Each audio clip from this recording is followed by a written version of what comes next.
Ngopi boleh pagi karena sisa dari obat semalam harusnya masih pagi itu masih ngantuk. Nah itu boleh pagi, siang boleh, sore ke malam udah nggak boleh. Kalau dia sore itu udah nggak boleh ngopi, gitu. Nah kalau di rumah masih ada yang ngopi harus berhenti ngopi, gitu ya. Ini kalau mau membaik nih supaya lebih stabil, gitu, udah nggak boleh karena dia malam kayak gitu indikasinya tuh dosis obatnya kurang. Kalau dia masih kayak gitu, mesti lapor ke dokter ya. Jadi dia kalau kualitas tidurnya bagus, moodnya bagus, ya kan Bu ya. Suaminya gitu juga kan. Pokoknya kalau dia kualitas tidurnya bagus, panjang tidurnya cukup, insya Allah moodnya bagus. Nanti dengan itu bagus, dia akan belajar sendiri ngelola emosi nanti, gitu loh. Kalau sekarang dia lebih banyak lepas kontrol, karena itu tadi mungkin ya. Jadi kalau sekarang misalnya itu tadi tidurnya masih kurang bagus, catat, amatin, dan laporin ke dokter.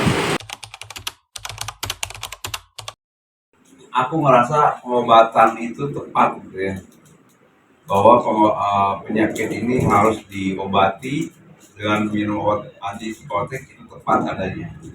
Karena udah dari tahun kemarin aku merasa udah enakan, udah nggak ada fear lagi. Fear itu rasa takut gitu ya. Biasanya sebelum itu tuh aku merasa takut terus 24 jam tuh. 24 jam aku merasa takut inilah, takut itulah, takut kejadian ini, takut orang itu menyakiti aku. Dan itu menghambat kepribadian dan kehidupanku gitu.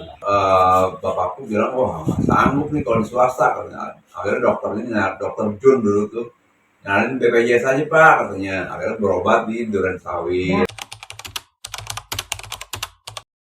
Ya, contohnya apa? Ada juga kan gejala namanya maling gering. Kalau di bahasa Inggrisnya maling gering, pura-pura sakit.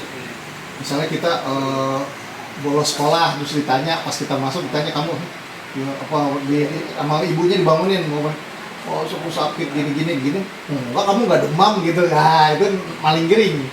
Jadi dia beralasan-alasan, dia bikin bahwa dia ini gitu. Nah ini paham somatik ini bisa sampai dia seakan-akan dia membentuk gejala tersebut.